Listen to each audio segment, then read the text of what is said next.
A'udzubillahi minasyaitonirrajim. Bismillahirrahmanirrahim. Assalamualaikum warahmatullahi taala wabarakatuh. Alhamdulillah.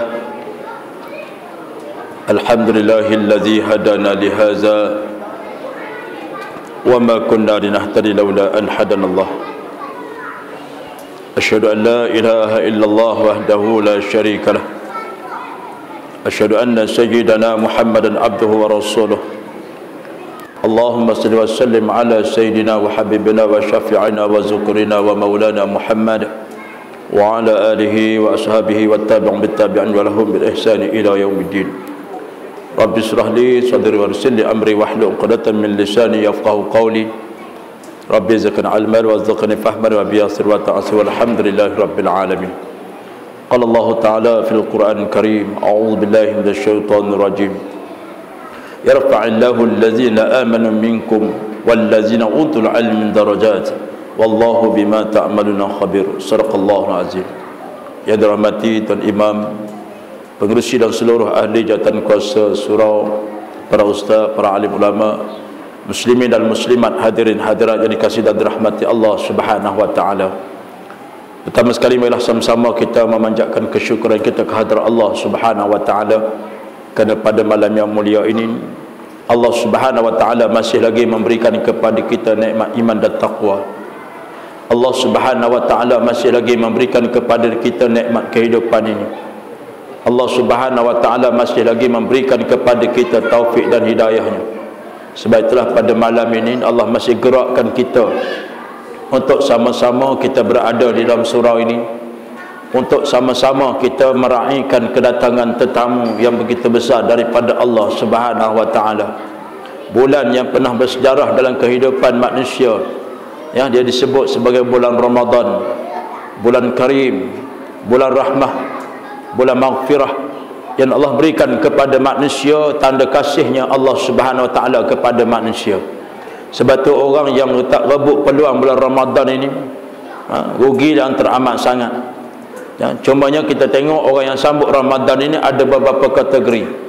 Satu golongan yang seronok sambut Ramadan kerana buat ibadah, kerana bertambahnya iman, ya, kerana usaha untuk menghidupkan malamnya dengan ibadah, membaca Al-Quran dan sembahyang. Ada satu golongan lagi seronok datang bulan Ramadan kerana boleh berniaga, dapat duit banyak, boleh berniaga kuih, boleh berniaga baju dan sebagainya. Sebab tu ada golongan yang seronok bila mendengar keputusan esok nak sambut Ramadan. Contohnya bila nak umumnya nak sampai Ramadan, ada golongan yang seronok sangat. Kerana apa? Kerana ada dua kategori tadi. Cuma ada satu kategori lagi yang tak seronok sambut Ramadan. Kalau esok istihar berpuasa, Allah susah hati dia. Ada golongan yang demikian. Kerana apa? Kerana tidak merasakan nikmat Ramadan.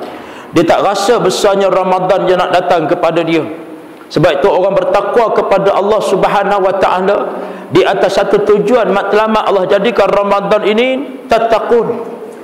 Sedia maklum dah ustaz-ustaz mungkin sebelum daripada dah serta banyak tentang Ramadan. Cuma kita nak peringatkan pada diri kita bahawa Ramadan yang Allah berikan kepada kita ini, dia mari cuma setahun sebulan daripada 12 bulan. Kalaulah kita duduk di luar negara, tuan-tuan, di Finland, tuan-tuan tahu puasa di Finland berapa jam? Tuan-tuan puasa berapa jam? Lena lah. Berapa jam? 13 jam. Puasa panjang tak? Panjang tak? Di Finland puasa 18 jam. 18 jam di Finland. Di Sudan 20 jam, 4 jam je malam. Di Sudan ada berpuasa sebanyak 20 jam. Di Finland 18 jam. Orang yang berpuasa di Finland atau dalam Facebook saya, dia tanya, ustaz, kami di Finland ustaz teruk puasa 18 jam. Anak-anak kami ustaz balik sekolah dia meleleh. Jadi nak macam mana ustaz, boleh tak kami nak ikut jadual Mekah? Dia tak mau ikut di Finland, nak ikut jam Mekah. Sebab di Mekah tuan-tuan tahu puasa berapa jam? Tuan-tuan tahu puasa berapa jam di Mekah? Sekarang ni puasa di Mekah 12 jam saja. 12 jam. Saya bawa balik, saya tahu lah. 12 jam. Saya sempat 3 hari 3 malam saya puasa di Mekah. Lepas tu saya balik. Nak cerita tentang di Mekah sekarang ni pendek, 12 jam. Malam dia panjang. Puas tunggu malam, nak tunggu pagi. Tak sampai-sampai pagi. Tuan-tuan tengok secara langsung sembahyang tarawih start pukul 2 sampai pukul 4. 2 jam sembahyang tarawih. Start daripada pukul 2, pukul 4 baru habis, 4.30 baru habis. Pukul 4.30. Bukan ayat yang saya baca tadi satu muka tu tuan-tuan rasa panjang dah tu. Hak tukar baca lagi tu rasa panjang lah, ya Allah. Dan duduk di Mekah tak sedar dia baca panjang. Ya Allah, 3 muka surat 1 rakaat. Allahu Akbar. Nak habis 20 rakaat tapi tak terasa.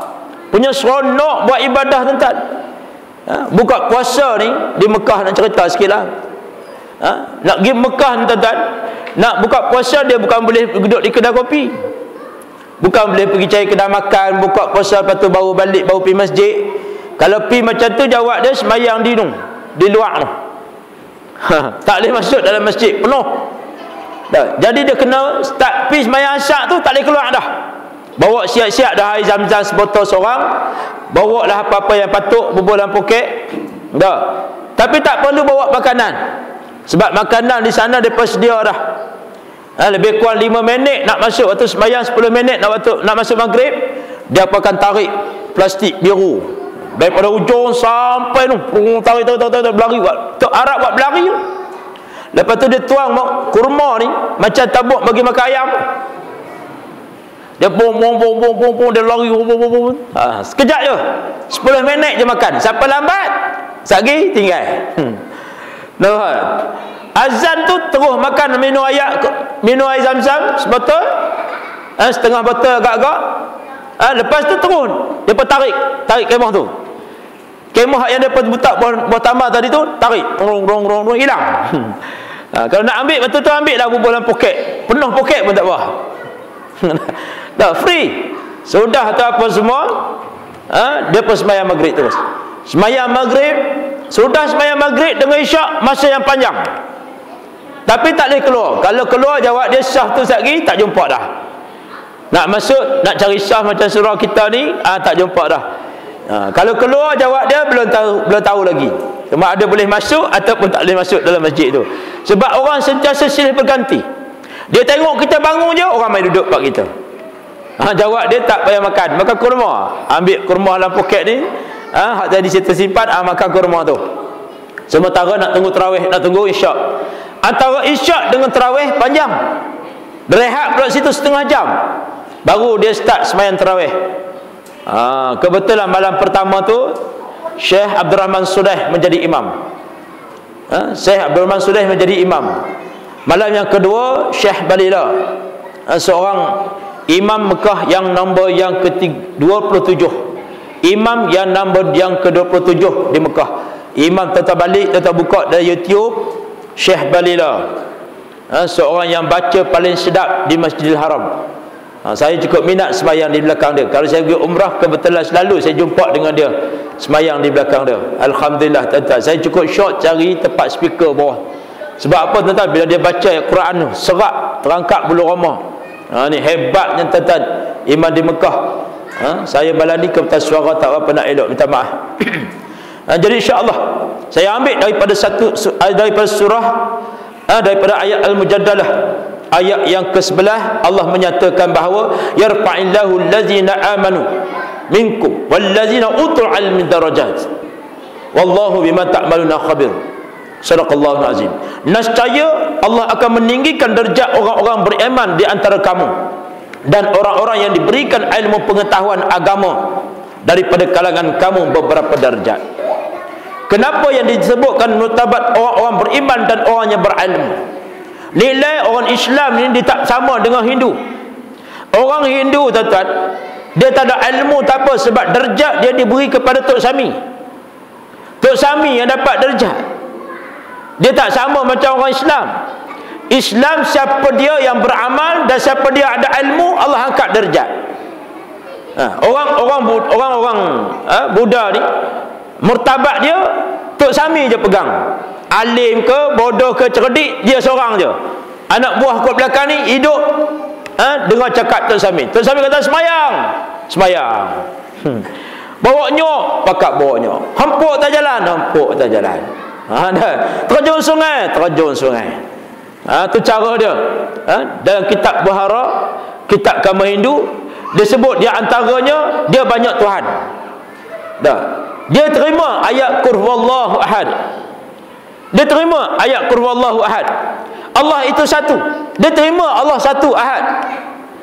Tapi lam yalid wa lam yulad, dia tak terima. Allah dia, Tuhan dia beranak. Dia kata Tuhan dia beranak. Sebab tu Tuhan dia banyak. Ada Tuhan bulan, ada Tuhan matahari, ada Tuhan bumi, ada Tuhan sungai, ada Tuhan pokok, ada Tuhan buah, ada Tuhan hujan. Bagi dia percaya, pegangan bagi dia. Sebab itu orang-orang ni dia tak boleh alim daripada lebih pada Tok Sami. Kalau dia alim lebih pada Tok Sami, jatuh martabat Tok Sami. Nampak? Itu bagi agama dia. Islam tak? Bagi agama Islam, martabat iman dan takwa Allah angkat melalui ilmu. Lagi bertambah ilmu kita, maka Allah betulkan ibadah kita dengan ilmu, maka Allah angkat martabat. Sebab tu ilmu ni penting. Talabul ilmi faridatun ala kulli muslimin. Diwajibkan ke atas setiap mukallaf mencari ilmu. Kita tak cari ilmu, tak tuli. Bila musim tarawih bukan main, penuh masjid surau. Ni peringkat nak tengok. Bila nak tengok 10 akhir Ramadan, tengok sah makin kurang. Kalau sah makin kurang tu, Ramadan tu nak habis dah tu. Ni sah ni semakin kurang lah ni. Dan nak tengok orang paling ramai pula di hujung ni, tengok di bazar Ramadan. Tengok tempat orang jual apa semua, di shopping komplek, dalam bandar sibuk. Tu tanda-tanda Ramadan dah nak habis. Awal Ramadan hari tu tuan-tuan, saya balik daripada Mekah, turun di Kuala Lumpur, lengang bandar Kuala Lumpur. Lengang tuan-tuan. Saya pergi minggu kemarin dulu, duduk di Kuala Lumpur tu dah pukul 6, pukul 4 tengah hari, jam dah. Pukul 11 tu jam dah, pakat keluar. Jalan tar tu tak nak cerita tuan-tuan. Subhanallah. Nak abang kata ni sampai pekat dah. Awal Ramadan terang bandar Kuala Lumpur. Habis Ramadan, nak tengah Ramadan je, orang pun tinggal dah sembahyang tarawih. Sebab itulah nilai kita di mana tuan-tuan. Sebab tu kita kena muhasabah, kita kena tanya diri kita ni. Allah nyatakan ya ayyuhallazina amanu kutiba alaikumusiyam kama kutiba alal ladzina min qablikum la'allakum tattaqun.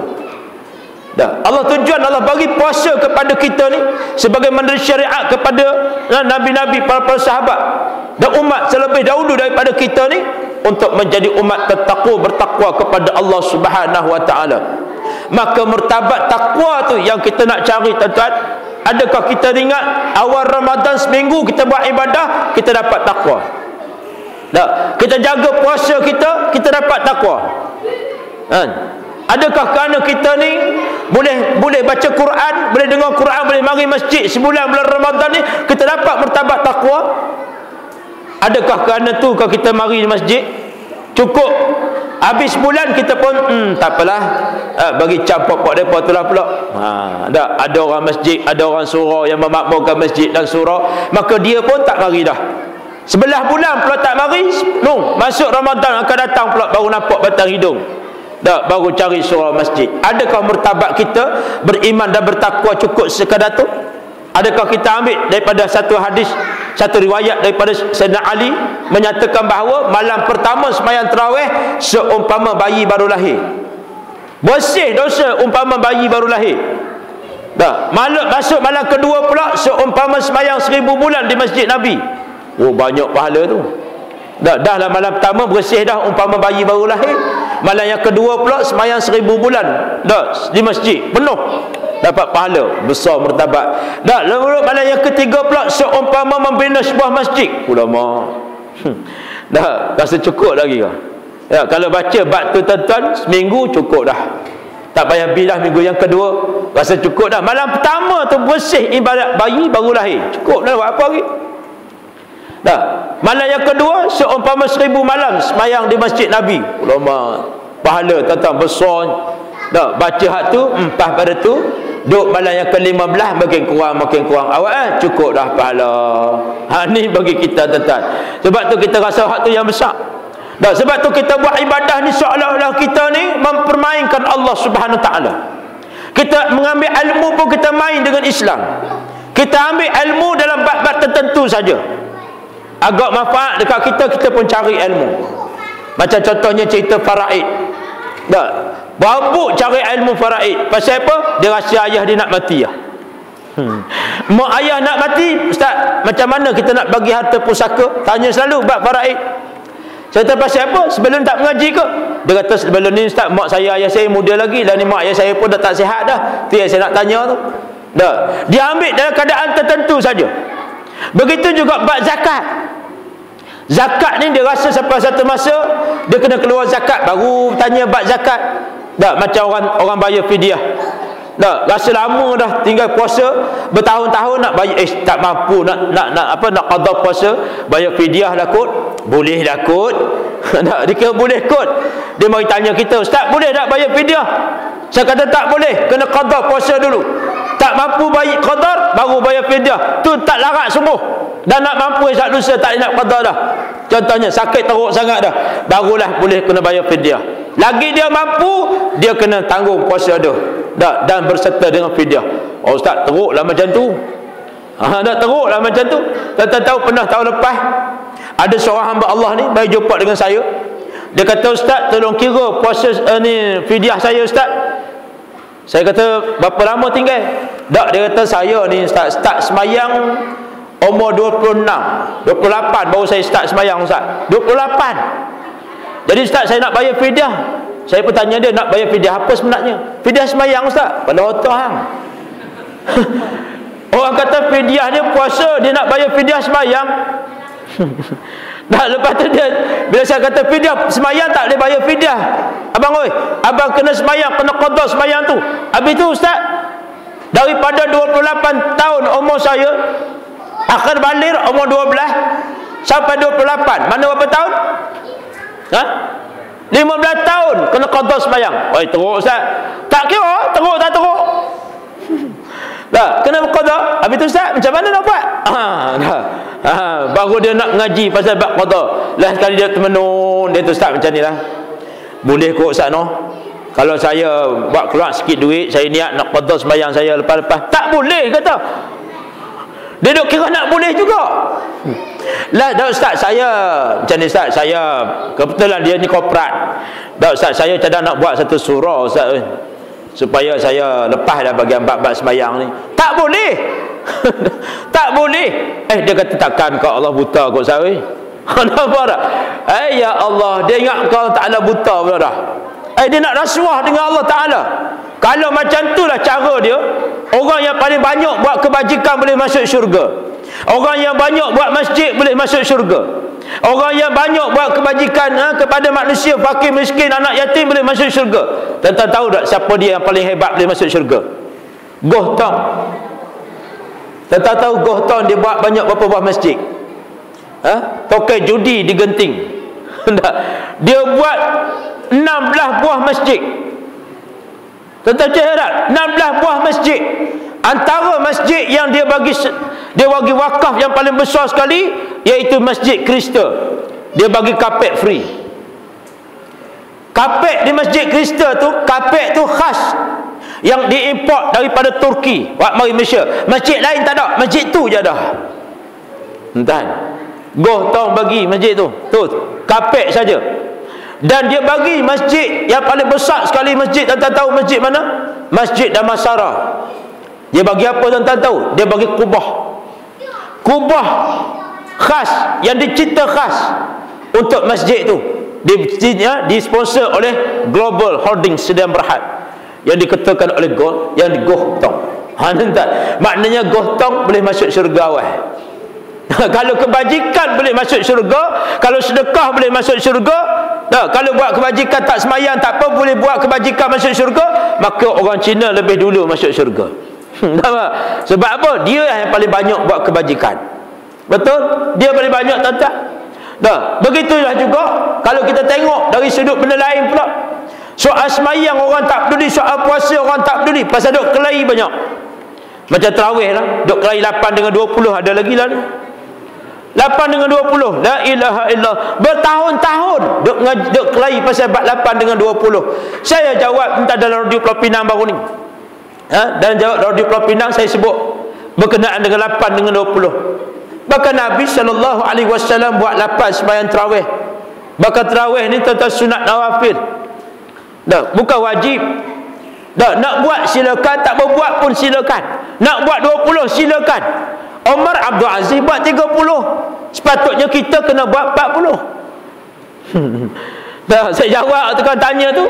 Dah, mampu tak tahun ni nak buat 40 agak-agak? Dah, kita tentang la ilaha illallah. Kadang-kadang hak kelahi dengan 8-20 ni. Dah, dia setengah Ramadan je lepas tu hilang. Nah, hak kelahi 8-20 ni tak bagi buat tazkirah. Tak bagi dia tanya hak tazkirah ni ustaz mengganggu ketenteraman ibadah. Ulama. Nampak tak? Hak ni mengganggu ketenteraman ibadah. Tuan-tuan, saya mengajar, saya tak pernah lagi sebut nama seorang-seorang. Betul, ada tak ustaz main mengajar sini sebut nama seorang-seorang? Betul? Oi, Mamat, hang dengar sini. Ada disebut nama macam tu? Tak ada. Tapi sampai satu masa ilmu disebut nama seorang-seorang. Sampai satu masa ilmu disebut nama seorang-seorang, tuan-tuan. Tuan-tuan tahu ilmu mana? Orang sebut nama kita seorang-seorang, dia sebut nama kita, dia tak sebut nama pok kita, sebut nama mak. Betapa mulianya di saat itu ilmu yang terakhir diberikan kepada kita. Lepas tu tak ada dah orang mengajar kat kita. Ilmu apa? Talqin. Talqin, tuan-tuan. Talqin orang sebut nama. Oi, wahai Abdul Rahman bin Abbas, contohnya. Contohlah. Tak, wahai Abdullah bin Muda, bahawa kamu sekarang telah mati dan kamu berada di alam barzakh. Dan sekarang ni nyatalah bagi kamu akan apa yang Allah nyatakan, bahawa ada kematian dan alam kubur. Sekejap lagi datanglah dua malaikat. Wahai Abdullah bin Muda. Dia sebut nama kita. Waktu tu di Mekah, tuan-tuan, baca talqin, saya terkejut. Baru ni, tuan-tuan, hari pertama Ramadan sahabat kita meninggal. Mudah-mudahan rohnya bersama dengan salafus salih. Mulia, tuan-tuan, dia pergi buat umrah di sana bersama dengan saya. Dia meninggal di Masjidil Haram. Saya diberi penghormatan, dijemput untuk bersama-sama dalam bilik mandi jenazah di Masjidil Haram. Saya tak pernah masuk lagi, kali pertama saya masuk. Pak Syekh Harak ni jemput saya untuk masuk ke tempat mandi jenazah. Bila saya masuk, tuan-tuan, Allahu Akbar, simbolik sangat tempat mandi jenazah dia. Tuan-tuan, dia letak atas tempat mandi jenazah yang berlubang-lubang besi tu, cukup comel. Tuan-tuan boleh buat nanti. Saya pun terfikir dah nak buat nanti satu. Letak situ, tuan-tuan. Dia mandi tak lama, 10 minit je. Kita sini mandi sampai pucat mayat. Kita sini mandi sampai mayat tu nasib baik je tak terajal je untuk mandi mayat. Pucat kawan, duk tonyoh sana tonyoh sini, kesian. Padahal kawan tu masih hidup, dia tak pernah mandi macam tu. Betul, tuan-tuan? Tak, waktu hidup dia masuk bilik air tu boleh tengok jam. Tak sampai 5 minit dia keluar. Tak, waktu mati dia 40 minit mandi jenazah. La ilaha illallah. Kesian kat dia, tuan-tuan. Sebab tu saya selalu nasihat orang mandi jenazah, janganlah mandi lama-lama, kesian. Kesian sangat-sangat. Kalau kita tahu, kita dengar, tuan-tuan, dia meronta, subhanallah. Ulama beritahu macam mana? Nabi kata, kalau kamu dengar orang yang disemandikan jenazah tu, sudah tentu kamu tak sanggup nak mandi jenazah dia. Betul, tuan-tuan. Saat kita curah air tu bertepik mayat ni, Allahu Akbar, tuan-tuan, bertepik mayat, subhanallah. Tu, tuan-tuan, sebab itulah kita kena mandi dah. Habis dia mandi, tuan-tuan, dia angkat sebelah, tak terus atas kain kapan. Dia tak letak bawah dah. Kapas dia guna, tuan-tuan, sikit je. Kita 4 gulung kapas. Dia kapas ni dia tutup tempat tertentu je. Lepas tu dia terus dia balut, selesai. Sekejap je. Allahu Akbar, sempoi. Dia mandi tak sampai setengah jam, siap dengan kapan apa semua. Dia pergi duduk di kepala mayat, dia baca talqin. Dia tanya saya, apa nama mahazal mait ismi? Saya kata pun, saya beritahu lah nama dan apa semua. Dia pun tak apa dah, dia pun baca. Wahai, disebut nama, mayat sekian-sekian, bahawa kamu sekarang telah mati. Dia pun ingat. Maka kamu ingatlah bahawa kamu ni adalah makhluk Allah. Pendek je talqin dia. Lepas tu kamu akan berada di alam kubur sekejap lagi, dan ada datangi dua malaikat ditanya kepada kamu 5 soalan bocor tu. Dah 5 soalan bocor dia beritahu dekat kita. Ya, dia baca yang tu. Sebab tu dia baca doa pendek atas mayat tersebut, habis dia pun angkat terus buat naik atas. Allahu Akbar, untuk tunggu sembahyang jenazah. Sempoi tuan-tuan. Kita tuan-tuan hak duduk dalam kubur baca talqin. Dah, hak duduk dalam kubur baca talqin. Saya tanya syekh tu, kenapa di sini dia baca dulu talqin, tak baca atas kubur? Dia kata kalau baca atas kubur mungkin mayat tu tak dengar dah. Sebab mayat terkejut masuk dalam lubang kubur, dia bertepik, riuh. Oh, hampa buat batu aku tak mana ni, hampa tinggal aku dalam kubur. Oh, riuh dah. Dia tak dengar orang baca talqin. Macam kita jatuh dalam lubang lah. Tak, orang duk beritahu hak atas tu, hampa pijak kau ni, hampa pijak kau ni. Kita tolonglah. Oh, riuh. Macam itulah ibarat duduk dalam kubur. Jadi waktu tu dia kata tak dengar dah. Sebab tu di Mekah di sini dia kata dia akan baca peringatan ini waktu saat lepas mandi jadi. Sebelum sembahyang jenazah. Lepas sembahyang jenazah terus pergi ke kubur, masuk terus. Tak ada apa dah. Habis tu tak balik terus. Senang sempoi je. Dah. Kita nak baca dia tak bagi dah. Dah syekh. Kalau syekh. Bidah. Mampu balik terus. Nampak tak? Sebab tadi dia peringat dah kat mayat tu, tak perlu baca dah. Tak payah baca doa pun tak boleh dah. Dia suruh balik terus. Ini peringatan. Sebab itulah murtabat Allah bagi kepada manusia ni, nak jadi insan berimam kepada Allah melalui ilmu. Sebab tu ilmu ni Islam ni dia tak berat. Contoh sembahyang tak berat. Kita yang memberatkan sembahyang. Sebab tu hukum sah sembahyang tutup aurat. Mana tuan-tuan jumpa hadis suruh pakai baju Melayu? Mana ayat Quran tuan-tuan pakai baju Melayu, pakai kepiah? Ada? Tak ada. Bukan suruh pakai baju Melayu, bukan suruh reka baju sampai naik saiz baru nak bagi sembahyang. Dah. Nak suruh cari baju lah, ni fashion macam-macam baju. Tak jadi baju Melayu, tak jadi jubah dah pun. Tengok dari jauh macam jubah, pergi sampai dekat macam baju komboi. Dengan atas warna lain, bawah tepi warna lain, bunga hitam kot tu. Betul. Nak tengok baju Melayu pelik dah lah. Tuan-tuan teruklah. Apa nak jadi pada Melayu tak tahulah. Mungkin Melayu terakhir kot. Nampak tak tuan? Tak, sembahyang ni tutup aurat. Saya selalu sebut, sembahyang ni tutup aurat. Tak pakai baju pun tak apa. Siapa suruh pakai baju? Yang penting tutup aurat. Tak. Kita hari ni tengok, kalau tak ada baju Melayu, tak ada baju, tak ada kain, tak sembahyang kita. Jom kita pergi sembahyang. Allah, kain tak bawa ustaz. La ilaha illallah. Pakai nak tambah. Nampak tak ustaz? Dah. Kalau tuan-tuan daripada taman Bertam ni? Bertam Perdana ke apa?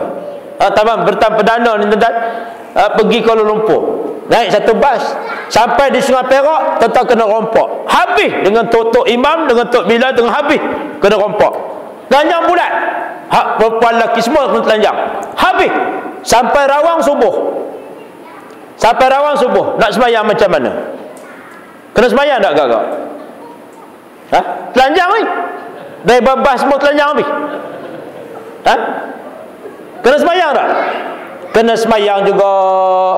Kena sembahyang. Habis tu jemaah ustaz, jemaah tok imam telanjang, jangan tengok dah. Tu kata Islam kena sembahyang. Darurat macam mana pun kena sembahyang.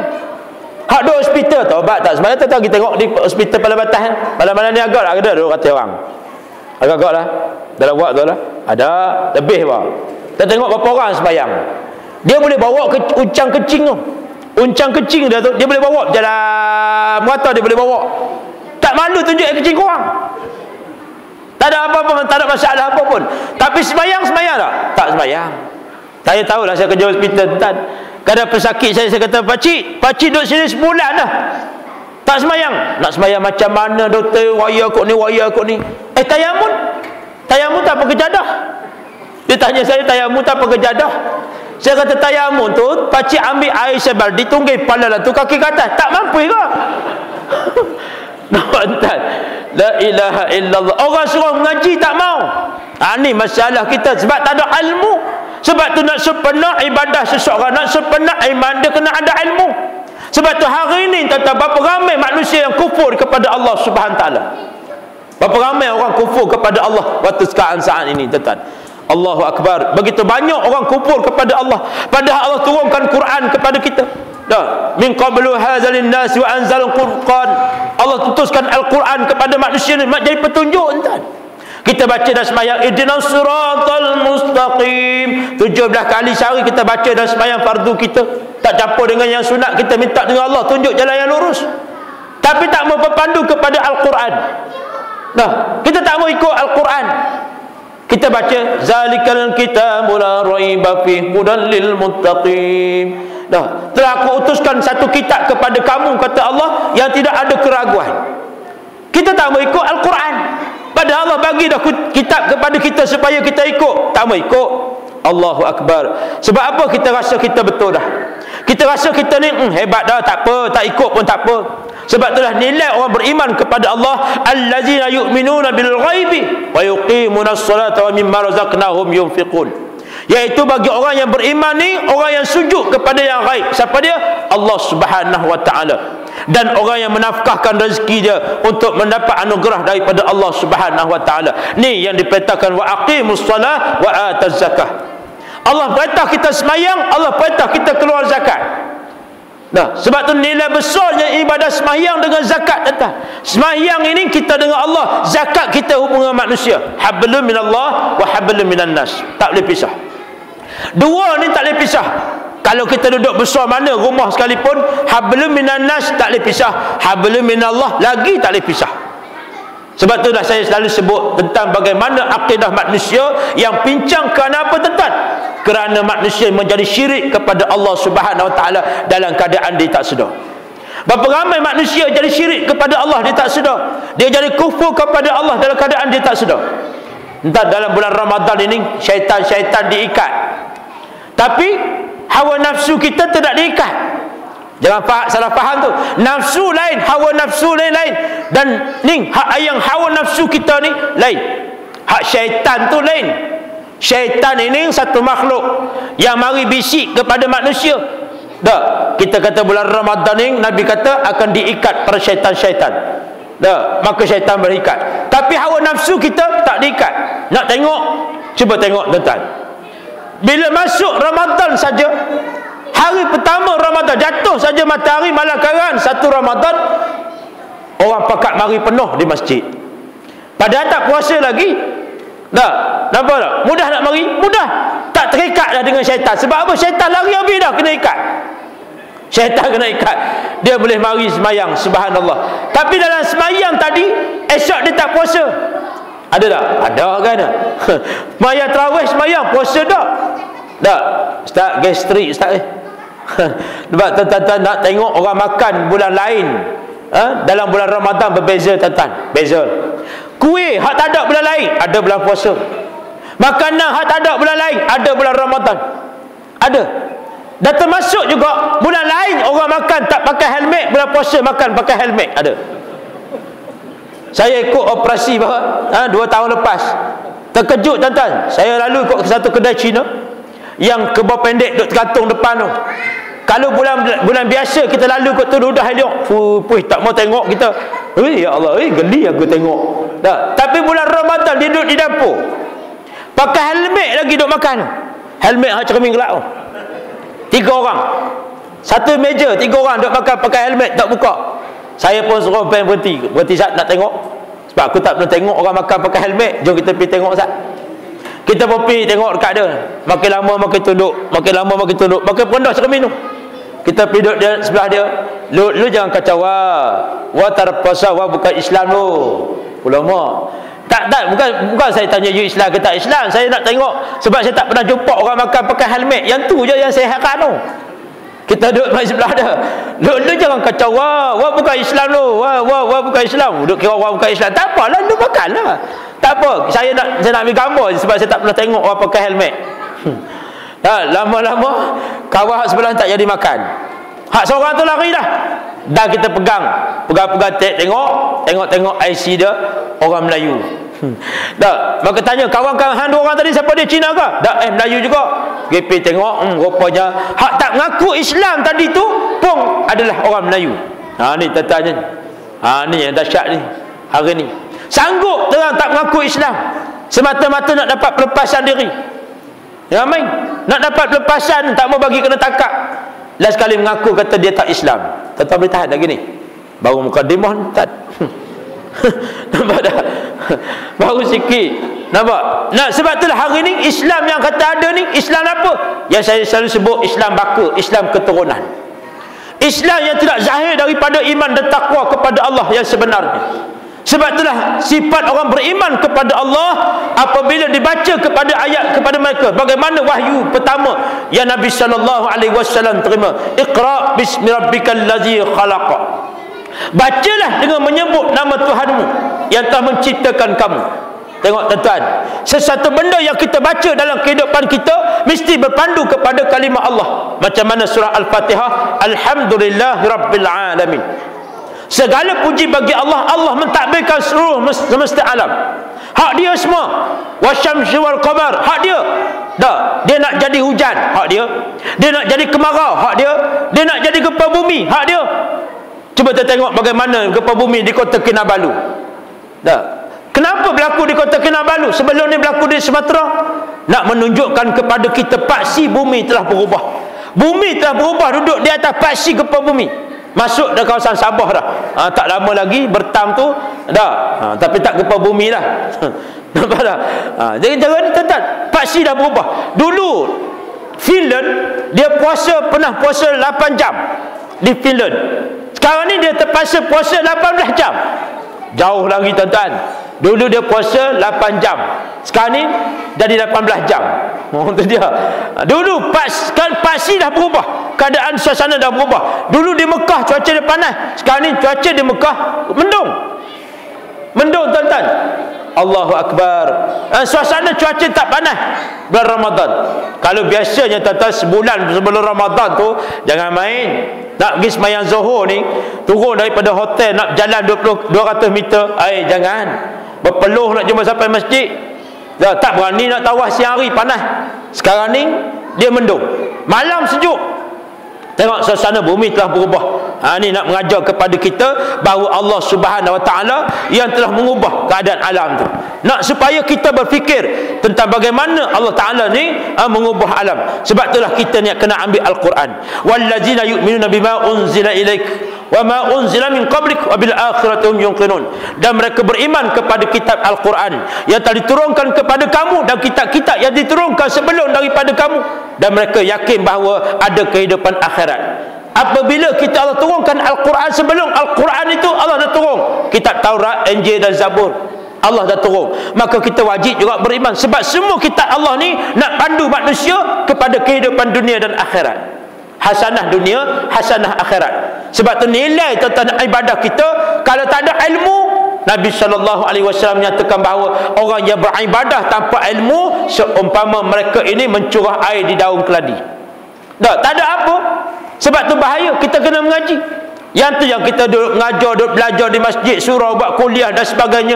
Bukan nak kata korang. Ni duduk mengajar tafsir sikit. Ustaz tu nak kata korang dah lah tu. Dah. Dia nak mengaji, seolah-olah mengaji tu cerita bab semayang saja. Bab putus haid, bab putus hadas, bab mandi hadas, dan tu je. Kadang-kadang mengaji bab putus haid siapa tak ada haid dah pun. Sampai nak mengaji bab semayang ni, nak belajar bab semayang mayat dah pun. La ilaha illallah. Tapi lupa pada soal akidah, lupa pada soal tasawuf, lupa pada bab lain daripada bab syarak. Tafsir Quran dia tak mau mengaji, hadis dia tak mau mengaji, dia tak peduli soal bab hadis, duk kira hadis dhaif dengan bid'ah. Sikit-sikit mana hadis? Ada dalil tak? Dia tak dalil, ni bid'ah. Kita hebat main bid'ah jangan main. Banyak sebab ni duk mengaji zaman lah. Ngari sikit, ustaz, mana ada dalil? Allahu Akbar. Habis tu hang pakai motor, ada dalil mana? Bakar motor-motor kereta hang tu bid'ah. Nampak tak? La ilaha illallah. Jangan cakap banyak pasal bab ni, tuan-tuan, jangan main. Ada orang main-main sampai hingga Abu Hurairah pun depa tolak. Sampai nafi Abu Hurairah mari rumah saya bawa kitab nak kelahi pasal bab kunut. La ilaha illallah. Kunut tu benda sunat. Nak buat silakan, tak buat sudah. Orang nak baca panjang silakan. Di Mekah tuan-tuan setengah jam kunut. Setengah jam kunut. Kita duk Allah Madinah tu daripada awal hidup sampai ke mati. Dah baca panjang sikit. Tok Iman ni baca apa panjang sangat doa ni? Pelik baca kunut panjang ni, sesak nampak gaya. Nampak tak? Sesak selalu. Nampak tak? Allahu akbar. Ni kita. Sebab itulah kita takut tuan-tuan, takut jadi macam mana? Takut jadi orang yang bagaimana khatamallahu ala qulubihim wa ala sam'ihim wa ala absarihim ghishawah wa lahum azabun azim.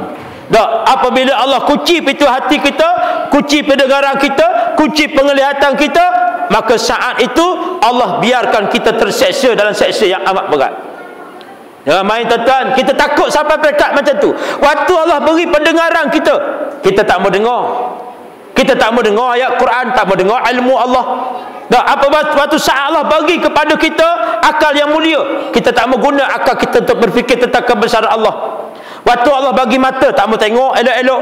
Waktu Allah bagikan hati kita ni, hati yang kalbu, suasana hidup, kita tak mau pakai. Akhirnya hari ni tuan-tuan, berapa ramai apabila manusia tak mau menggunakan hati, tak mau menggunakan akal yang baik, berapa ramai tuan-tuan Allah serangkan dengan penyakit kanser hati. Tuan-tuan, sekarang ni penyakit fura, penyakit yang paling bahaya kerana tak boleh dikesan daripada awal. Penyakit kanser hati hari ni tuan-tuan, last minute je. Kawan saya baru ni, dia kena, dia ikut saya pergi ceramah di Kuala Lumpur. Dia balik tuan-tuan, esok tu dia demam panas masuk hospital. Saya ingat dia demam panas biasa je. Saya pergi ziarah dia, saya kata tak apalah, bagi doktor injek apa semua. Duk 2 hari doktor maklumkan dia ada kanser hati, fura. Masalahnya waktu saat dia doktor kesan tu, waktu tu dah 73 dah. Maka duk esok dia pun meninggal.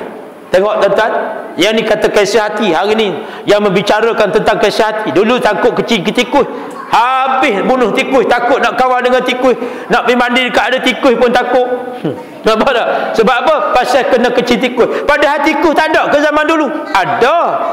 Dah. Awak tikus baru kecil ke lah ni? Nampak tak? Ini kata bala Allah Ta'ala hantar kepada manusia.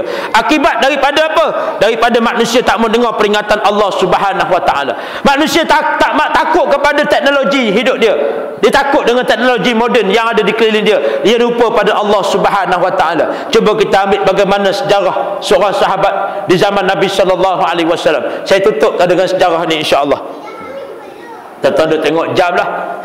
Tak, saya takut tuan-tuan tengok pintu lagi, angkat bakat punggung, lah kali saya seorang lah lagi. Nampak tak? Tak, sepatutnya tuan-tuan kena sambung terus malam ni, kiam mulai. Tak, malam ni malam yang ke-22 dah. Tuan-tuan sambung terus. Tak, mana tahu malam ni kita nak dapat inna anzalnahu fi lailatul qadar. Tak, nak dapat malam lailatul qadar ni tuan-tuan, pakat duk cari lailatul qadar. Ada orang tanya saya semalam, Ustaz, tanda-tanda lailatul qadar tu betul ke Ustaz? Depa kata pokok sujud. Saya kata kalau nak tengok pokok sujud, pergi belakang rumah aku. Lah ni orang duk tebal pokok getah. Nampak tuan-tuan? Dah, nak cari pokok sujud pula dah. La ilaha illallah. Saya kata tak payah cari pokok sujud. Saya bulan lepas saya jumpa pokok tengah sujud tengah jalan lagi. Saya balik daripada bulan lepas tuan-tuan, 2 minggu sebelum saya nak pergi ke Mekah, balik daripada Ipoh, pokok sujud tengah jalan. Saya kata, oi, malam Lailatul Qadar ke malam ni? Tuan-tuan, jangan duk tunggu Lailatul Qadar tu, tak tunggu pokok sujud, tak payah. Kita yang pentingnya beramal terus sebulan. Nah, kalau Allah izin, dapat kita bertemu dengan malam Lailatul Qadar. Sebab tu kita minta, ya Allah, izinkan aku bertemu dengan Lailatul Qadar, ya Allah, sekali je, ya Allah. Nah, aku nak rasa malam Lailatul Qadar tu. Dah, macam-macam orang duk cerita, Ustaz, malam Lailatul Qadar dia kata sunyi je. Dah sunyi. Dia kata tak dengar apa. Tak dengar apa, hang pekak lah. Nampak tak? Dah, kalau tak dengar apa, hang pekak. Dah, bukan malam Lailatul Qadar tu. Kena faham tu. Sebab tu malam Lailatul Qadar ni Allah tunjuk kepada orang-orang tertentu je. Allah pilih hamba dia yang berusaha bersungguh-sungguh beramal, bukan sebulan tuan-tuan, bukan sebulan Ramadan tunjuk beramal untuk dapat Lailatul Qadar, tetapi sepanjang hidup dia beramal kerana Allah Subhanahu Wa Taala. Insya-Allah Allah pilih untuk bertemu dengan malam Lailatul Qadar. Insya-Allah tuan-tuan, kita usaha. Tak, kadang-kadang ada orang duk tunggu-tunggu malam Lailatul Qadar, duk tunggu start daripada awal Ramadan, duk tiba-tiba malam Lailatul Qadar dia terlena. Dia baki esok kawan berabak, oi malam tadi malam Lailatul Qadar. Betul ke? Aku terlena pula dah. Allah tak izin tuan-tuan. Nak macam mana? Nak berak? Tak. Sebab itulah benda yang Allah bagi dekat kita ni, tak, musibah ke apa ke semua dengan Allah. Allah nak bagi. Ma asaba min musibah biiznillah. Tidak akan berlaku sesuatu musibah melainkan dengan izin Allah. Allah nak suruh jatuh tangga, tak, Allah izinkan. Kita pasang pintu ni, pintu rumah kita beli 3,000 tuan-tuan. Nak suruh comel, nak suruh lawa, buat hak ada cermin macam-macam lah pula. Kita yang pasang, beli mahal, kita pasang apa semua, siap pasang, hari-hari kita lalu kat pintu tu tuan-tuan, tak pernah langgar pintu. Tak pernah langgar pintu. Saja-saja pergi langgar pun tak pernah. Nah, tapi satu hari tuan-tuan, Allah nak izin kita. Dia kepit tangan kita. Dia kapit tangan kita, tunda bekak biru. Dah. Biru bekak. La ilaha illallah. Kenapa? Kerana izin Allah. Dah, satu hari terlentang kita langgar pintu. Haram jadah betul pintu ni. Aku beli mahal-mahal. Dah, dia hentam aku sampai jatuh terlentang. Dah, dengan izin Allah. Allah nak izin jatuh tangga. Allah nak izin, tuan-tuan. Pisau kita juga, kita jangan salah kat pisau. Dah, jangan salah kepada pisau. Kalau kena tangan jangan salah. Sebab apa? Mesti ada sebab. Allah bagi kena tangan kita. Jangan pok iris tangan. Laki aku tak balik lagi ke, dia jatuh parit ke, accident ke apa ke ni, yang kena tangan. Jangan nak percaya hak tu mengarut. Dah, macam mana kita percaya? Kalau kamu nak turun daripada rumah, penyapu dari tangga, jangan duk pergi, sial nanti. Ataupun tengah bawa kereta, bywalk melintas, jangan duk pergi, dia kata sial. Kesian dekat bywalk, nak lintas jalan pun sial. Kenapa dah? Kita percaya tentang benda macam tu. La ilaha illallah. Tapi kita tak percaya. Di antara Allah kata apa? Orang yang meninggalkan sembahyang, dia sial sepanjang hidup dia. Dia tak percaya. Entah. Allah panggil kita sembahyang. Ni, yang sembahyang yang Tok Bilal duk laung ni tuan-tuan. Bukan Tok Bilal panggil sembahyang. Bukan Tok Imam, bukan Ustaz, bukan pengurusi masjid, bukan pengurusi surau yang panggil kita mari sembahyang. Siapa yang panggil sembahyang tuan-tuan? Allah. Sebab tu kalau Tok Bilal nak panggil sembahyang, buat apa dia laung panjang-panjang? Tak, dia main ketuk-ketuk. Oi, masuk maghrib. 3 kali cukup.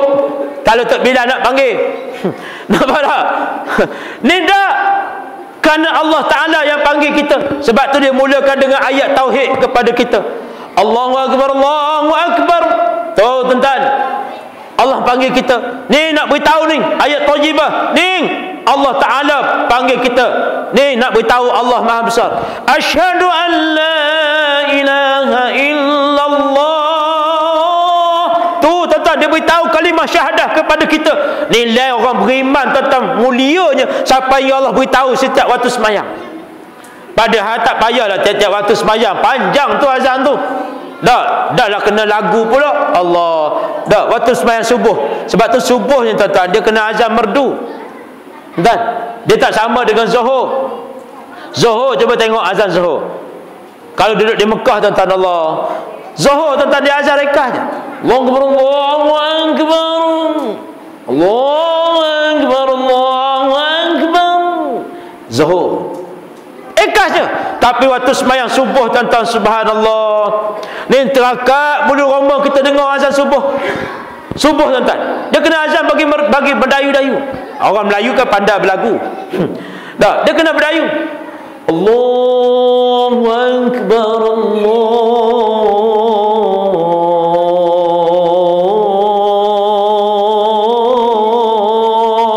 Akbar.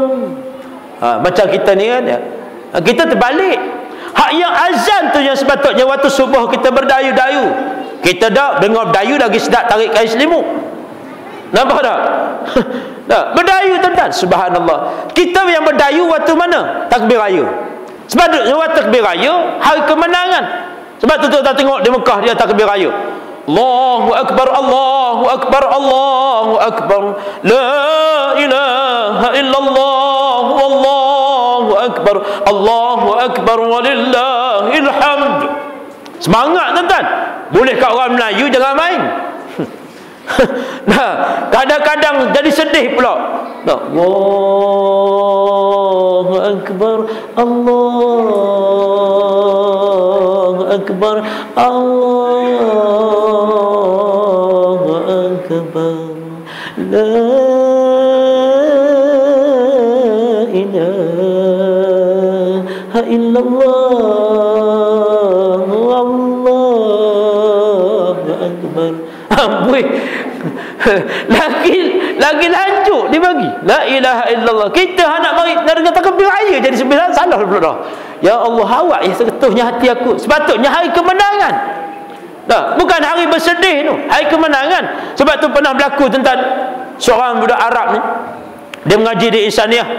Dia ustaz. Hari raya tahun lepas. Dia ni main masjid, orang bagi mic kalau dia takbir raya. Mula-mula hak orang duk Melayu duk buat lelok-lelok saja. Dia main dekat dia. Allahu akbar, Allahu akbar, Allahu akbar. Tadi semua pakai tunduk, terkejut. La ilaha illallah wallahu akbar, Allahu akbar walillahil hamd. Oh, baru betul takbir raya. Nampak tak? Baru semangat naik. Begitu juga takbir. Dah, ni kadang-kadang takbir Allah akbar. Ya bukan jadi tak semangat. Baca selawat. Allahumma salli ala sayyidina Muhammad alaihi. Dia bunyi macam tu. Dah, selawatlah elok-elok. Sallallahu alaihi. Dah, ni dah alaihi. Nak balik pilah. Ni kadang-kadang tak selawatlah bagi elok. Baik, nak tutup cerita. Nak tutup dah tadi ni tak jadi. Baik. Bagaimana sahabat Nabi, seorang sahabat ni tuan-tuan, dia hidup zaman Rasulullah. Tapi sahabat ini tuan-tuan hebat dia. Sahabat ini tuan-tuan dia tak pernah kenal Nabi sallallahu alaihi wasallam. Dia tak pernah tengok wajah Nabi sallallahu alaihi wasallam. Walaupun dia hidup sezaman dengan Nabi, tak pernah tengok wajah Nabi sallallahu alaihi wasallam.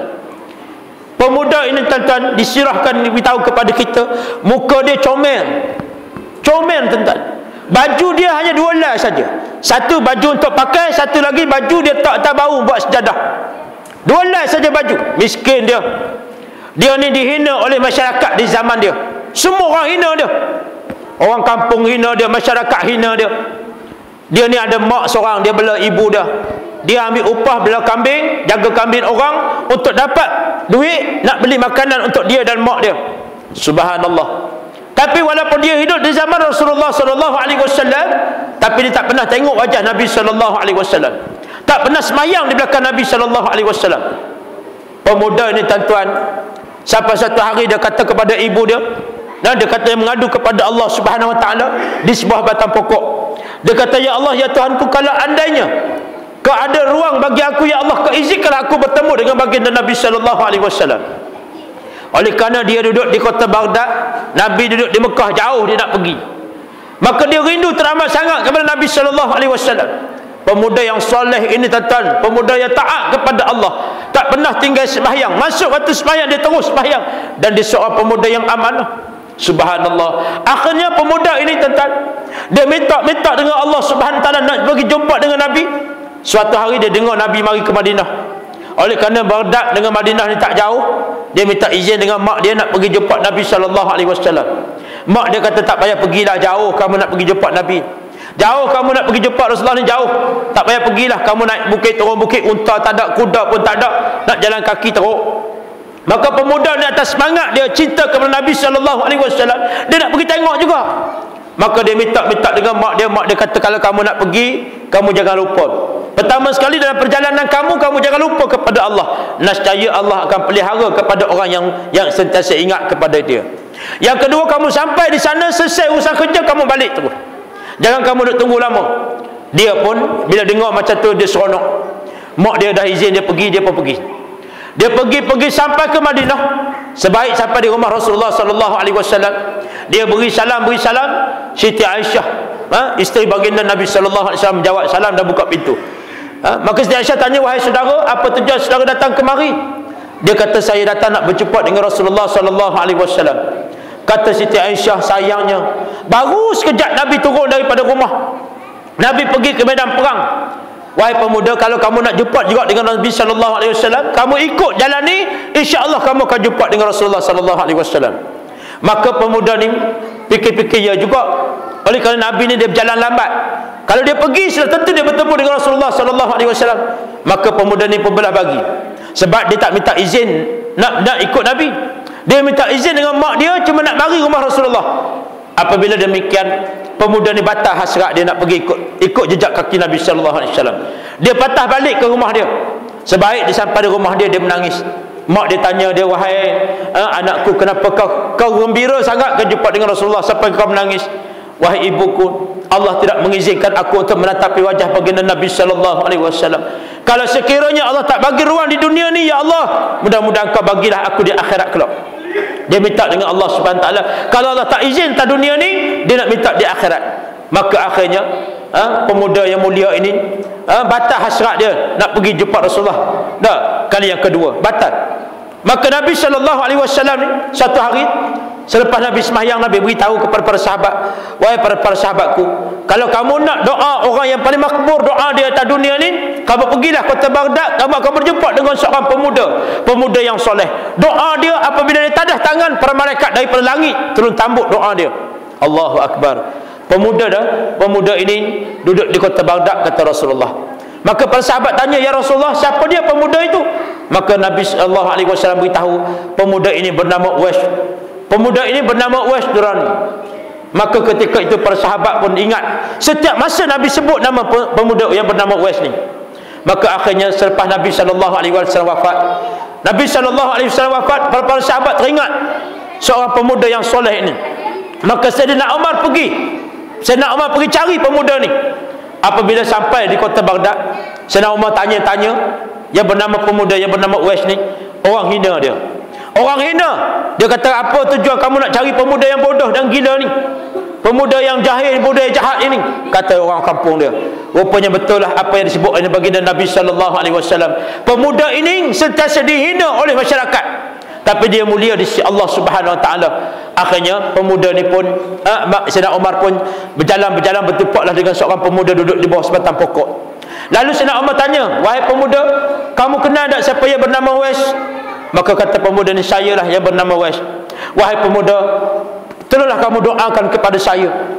Maka Uwais mengangkat kepala tanya, "Siapa dia saudara nak minta doa dengan saya? Siapa kau saudara nak minta doa dengan saya?" Kata Uwais. Maka kata Sayyidina Umar, "Saya adalah Umar Ibn Khattab." Terkejut Uwais, "Adakah kamu sahabat Rasulullah sallallahu alaihi wasallam?" Maka Sayyidina Umar kata, "Ya, saya sahabat Rasulullah sallallahu alaihi wasallam. Sepatutnya kamulah orang yang layaknya saya memohon doa, bukan saya yang kamu minta doa." Nampak tuan-tuan? Kata Uwais, "Kamu lebih mulia kerana kamu bersembahyang di belakang Rasulullah, kamu berjuang bersama dengan Rasulullah, kamu menjadi sahabat Rasulullah. Saya ni siapa dia? Saya tak pernah tengok wajah Nabi sallallahu alaihi wasallam. Apatah lagi nak sembahyang belakang Nabi? Apatah lagi nak berjuang bersama dengan Nabi? Masakan kamu nak datang minta doa dengan saya? Sepatutnya saya minta doa dengan kamu." Maka kata Sayyidina Umar, "Wahai pemuda, walaupun kamu tak pernah tengok wajah Nabi sallallahu alaihi wasallam, walaupun kamu tak pernah tengok muka Nabi, walaupun kamu tak pernah sembahyang di belakang Nabi, walaupun kamu tak berjuang bersama dengan Nabi, tahukah kamu wahai pemuda, sesungguhnya Nabi sallallahu alaihi wasallam seringkali sebut nama kamu, bahawa kamu adalah pemuda yang paling mulia di sisi Allah Subhanahu Wa Taala. Doa kamu paling mustajab, Allah Subhanahu Wa Taala terima." Maka mendengar kata demikian, pemuda ni Uwais tadi angkat tangan menadah doa kepada Allah. Apabila saat menadah tangan kepada Allah, Sayyidina Umar mendengar para malaikat turun bersama-sama mengaminkan doa bersama Uwais. Benarlah apa yang disebut oleh baginda Nabi sallallahu alaihi wasallam. Pemuda ini tuan-tuan, dia dihina di atas dunia, tapi dia mulia di sisi Allah Subhanahu Wa Taala. Pemuda ini saat kematian Uwais tuan-tuan, seluruh masyarakat seluruh dunia menangisi pemergian Uwais. Tuan-tuan, mulia dia di sisi Allah Subhanahu Wa Taala. Pada suatu ketika dia tidak dikenali, tapi hebatnya saat dia mati, dia dikenali oleh orang dan orang sebut nama dia.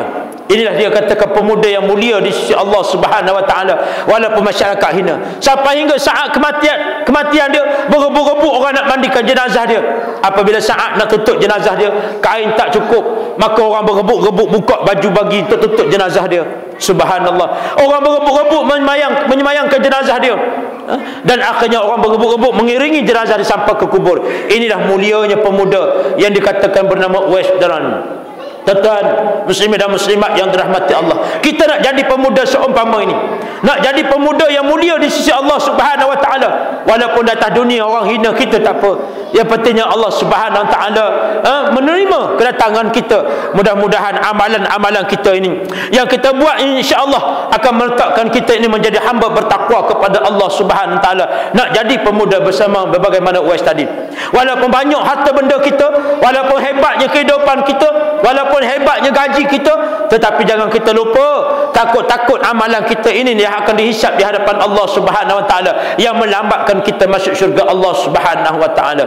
Mudah-mudahan menjadi peringatan kepada kita, insya-Allah menjadi peringatan kepada saya dan memberi peringatan kepada semua yang hadir pada hari ini, pada malam ini, insya-Allah. Mudah-mudahan kita sama-sama merebut peluang untuk sama-sama kita taqarrub ila Allah, bersama-sama kita menambahkan iman dan takwa kita kepada Allah Subhanahu Wa Taala. Kerana kata Nabi sallallahu alaihi wasallam, laisal imanu bitamanni walakin haqqan bil qalbi wa saddaqa aman. Sesungguhnya iman itu bukan kita mengaku beriman saja, tapi iman itu pertama sekali ucap dengan lidah kita kalimah la ilaha illallah Muhammadur Rasulullah. Yang kedua, yakinlah dalam hati kita kepada Allah Subhanahu Wa Taala, ketentuan dia, kematian dan kehidupan kita semua di tangan Allah Subhanahu Wa Taala. Dan yang ketiganya, naklah kita buktikan iman kita kepada Allah Subhanahu Wa Taala dengan amalan kita. Semua ada amalan sembahyang kita, semua ada zakat kita, semua ada perjuangan kita untuk menegakkan dan memelihara agama Allah Subhanahu Wa Taala. Jangan kita menjadi golongan munafik, jangan kita jadi golongan orang-orang yang berpura-pura pada jalan Allah Subhanahu Wa Taala. Sebab itulah kita nak jadi sebagaimana Zubair bin Ahwan yang bangkit daripada menegakkan agama Allah Subhanahu Wa Taala. Nak jadi sebagaimana Abu Sufyan mengorbankan harta dia kerana menegakkan agama Allah Subhanahu Wa Taala. Inilah yang kita nak, tuan-tuan. Mudah-mudahan dengan kita korbankan harta, jiwa, masa, raga kita ini, mudah-mudahan untuk beribadah kepada Allah, insya-Allah mudah-mudahan yang inilah yang akan diterima oleh Allah Subhanahu Wa Taala, insya-Allah. Saya rasa cukuplah sekadar itu dulu, insya-Allah pada malam ini. Insya-Allah diizinkan Allah Subhanahu Wa Taala kita akan berjumpa semula di lain majlis, insya-Allah. Mudah-mudahan dengan lafaz yang mulia, siru ala barakatillah, teruskanlah, mudah-mudahan mendapat keredaan Allah Subhanahu Wa Taala. Saya mohon maaf banyak-banyak terkasar bahasa, tersilap kata. Dan yang terakhir sekali, tuan-tuan, dan sekarang ni saya sedang menyiapkan sebuah rumah sahabat kita yang terkena pokok durian. Pokok durian tipe rumah dia, dan 70% rumah dia runtuh. 70% rumah dia runtuh. Sesiapa nak pergi jumpa dengan dia ataupun nak pergi tengok sendiri boleh. Tentang pergi ke kampung Simpui dekat Ijuk Selama. Rumah dia, nama tuan rumah tu Ishaq bin Ismail. Rumah dia runtuh sebulan sebelum Ramadan baru ni. Terkena ribut, akibat daripada ribut tu runtuh 70% rumah dia. Dia cuma tinggal satu bilik dan satu dapur. Dia ada anak 11 orang. 10 orang sekolah, seorang je tak sekolah, yang umur 4 tahun. Hak lain semua sekolah. Yang seorang duduk di Mesir, yang anak dia yang sulung, yang kedua duduk di Jordan, mengaji tentang agama. Hak lain ni semua sekolah agama biasa je. Tapi hati dan jiwa mereka seorang pejuang Islam. Jadi kita, insya-Allah, tuan-tuan, selepas daripada seminggu rumah dia kena runtuh pokok durian, dia pula aksiden, hancur kereta, hentam dengan lori minyak. Kebetulan Allah izinkan saya, waktu kejadian kemalangan tu berlaku dekat depan mata saya sendiri. Jadi waktu tu saya tolong dia, keluarkan dia daripada kereta, dan saya ambil barang-barang dia letak dalam kereta saya untuk selamatkan barang dia. Dia tukar rumah, tapi Allah tak izin dah, sebab 5 tulang dada dia patah. Sekarang ni dia tak boleh buat kerja apa, tuan-tuan. So kita, insya-Allah, tuan-tuan, kita sama-sama lah bulan Ramadan ini, kita harap supaya dia balik, anak dia balik sebelum puasa, sebelum raya ni, tuan-tuan. Dan tempoh seminggu ni, insya-Allah kita nak pasang atap dulu. Saya pun dah beli dah kayu rangka, dan tadi saya dimaklumkan rangka rumah dia telah pun diangkat naik.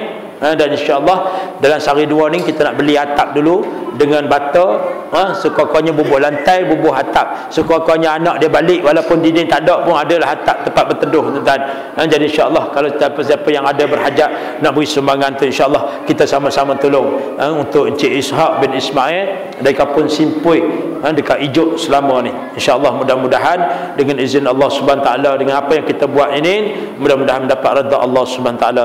Jadi insya-Allah mudah-mudahan kita akan sambung sembahyang tarawih, insya-Allah. Mudah-mudahan kita rebutlah peluang yang terakhir ini, 8 malam ini, insya-Allah, untuk sama-sama kita qiyamul lail, untuk sama-sama kita bangun dan bersujud kepada Allah Subhanahu taala, untuk mengadu kepada Allah Subhanahu taala, insya-Allah. Saya mohon maaf banyak-banyak terkasar bahasa, tersilap kata, dan yang silap bahasa saya mohon maaf banyak-banyak. Yang daripada kelemahan diri saya sendiri, yang baik itu semua daripada Allah Subhanahu Wa Taala, insya-Allah. Mudah-mudahan wabillahi taufiq wa hidayah. Wassalamualaikum warahmatullahi taala wabarakatuh. Takbir. Allah.